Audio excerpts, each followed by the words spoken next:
പേരെന്നാണ് ഉള്ള പേര്? അളകസ്വാമി. എത്ര വയസ്സും കേക്ക്? 75.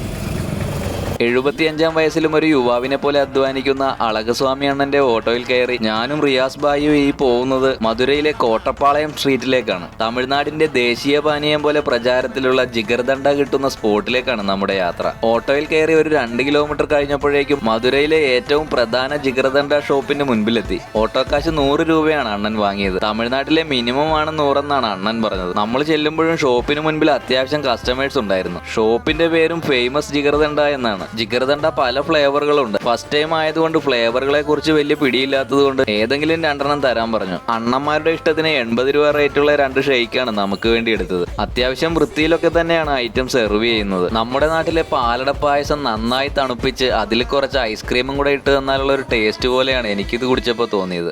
നല്ല ചൂടത്ത് നിന്ന് ഈ ജിഗർദണ്ഡ കുടിക്കുന്നത് ഒരു അടിപൊളി ഫീല് തന്നെയാണ്. അപ്പോൾ ആരെങ്കിലും മുൻപ് എക്സ്പീരിയൻസ് ചെയ്തിട്ടുണ്ടെങ്കിൽ കമന്റ് ചെയ്യാൻ മറക്കണ്ട. ചൂടായതുകൊണ്ട് തന്നെ നമ്മൾ നേരെ പോയത് തൊട്ടടുത്തുള്ള കരിമ്പൻ ജ്യൂസ് കടയിലേക്കാണ്. ഇവിടുന്ന് ജിഞ്ചറൊക്കെ ചേർത്ത് ഓരോ കരിമ്പ് ജ്യൂസ് കൂടി കുടിച്ചപ്പോൾ സംഗതി ഉഷാറായി.